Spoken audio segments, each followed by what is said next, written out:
Wankawan TV1.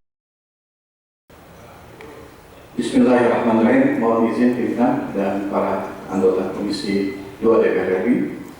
Izin saya Iwan Darmawan, saya tinggal di Kabupaten Tangerang. Jadi lokus ini adalah tempat saya lahir dan dibesarkan, sehingga saya tahu persis apa yang terjadi terkait dengan adanya proyek PSN dan PIK 2. Kami perlu sampaikan bahwa apa yang disampaikan di media-media melalui buzzer-buzzer mereka itu adalah sama sekali bohong besar. Karena kami yang mengalami langsung di tempat. Wallahi ada sawah yang diuruk, yang menggarapnya sama sekali tidak tahu. 1 pekan lagi akan panen, padi sudah kuning, tinggal panen, diuruk secara semena-mena. Wallahi ada sungai yang diuruk sehingga air tidak bisa mengairi sawah dan tambak. Wallahi ada tambak yang diuruk secara semena-mena. Ada tanah wakaf yang diuruk, dijual semena-mena. Dan ini merupakan ekses dari keserakahan para pejabat-pejabat yang ada di Kabupaten Tangerang dan Provinsi Banten, sehingga yang menjadi korban adalah rakyat kecil. Ditambah keserakahan oknum-oknum yang ada di atas. Perlu kami sampaikan bahwa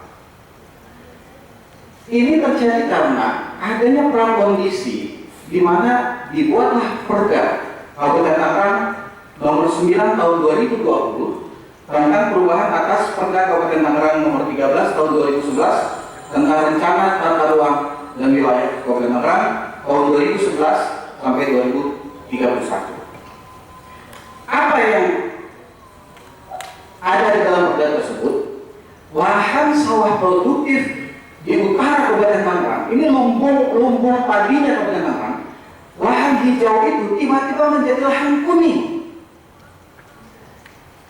Dan yang menarik, perda tahun 2020 ini perdanya tahun 2020, tapi baru ditandatangani pada tahun 2022. Patut diduga karena memang sedang menunggu logistiknya turun sampai 2 tahun. Jadi itu ditandatangani 2022. Dan kita baru tahu tentang ini Januari 2025 kemarin setelah panen. Padahal perda ini jelas bertentangan dengan Perda Provinsi Banten nomor 5 tahun 2014 tentang apa? Tentang perlindungan lahan pertanian pangan berkelanjutan. Kok bisa gitu Perda Kabupaten Tangerang dibuat, tapi jelas-jelas bertentangan dengan Perda Provinsi. Apalagi kemudian mereka berdalih dengan adanya Perda nomor 1 tahun 2023 Provinsi Banten ini, sehingga mereka merasa di situ ada kesempatan untuk menggunakan ruang laut, memanfaatkan dan seterusnya itu. Padahal putusan MK nomor 85 tahun 2013 sudah jelas mengatakan bahwa perairan laut tidak boleh dimanfaatkan untuk kepentingan komersial maupun pribadi, apalagi terbit sertifikat di atasnya. Dan ketika sertifikat yang sudah dinyatakan oleh Menteri APR BPN Dusman Mahir bahwa di situ ada sertifikat itu, kita semua tahu bahwa sertifikat itu akan terbit ketika PPHTB-nya dibayar. Pertanyaan kami, itu bayarnya ke siapa? Apa kata oknum pejabat di sepenjak pada saat itu? Ke pribadi, apa mau masuk ke kas kabupaten? Dan jumlahnya fantastis. Artinya bahwa ini betul-betul secara sistemik, secara terstruktur kejahatan kemanusiaan ini dari atas sampai bawah, atau kalau dibolak-balik dari atas sampai bawah itu merata. Dan hari ini sampai dengan hari ini rakyat masih terus ditakut-takuti. Sedianya kami juga membawa bahan-bahan dan saksi di lapangan, tetapi mereka sangat ketakutan dan mereka masih sekarang agresif mendatangi pemilik lahan. Bayangkan, yang tidak mau menjual dikriminalisasi. Saksinya ada, buktinya ada, orangnya ada.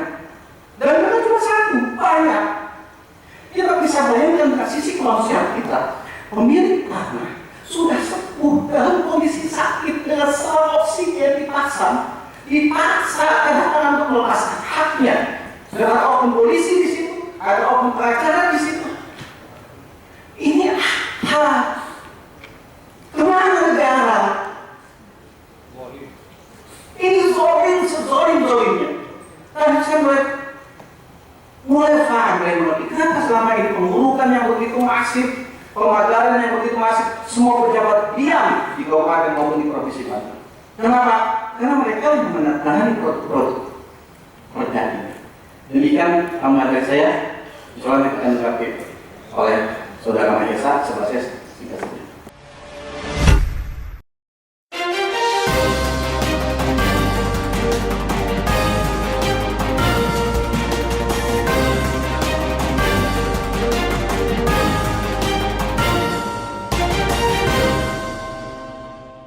One Kawan TV 1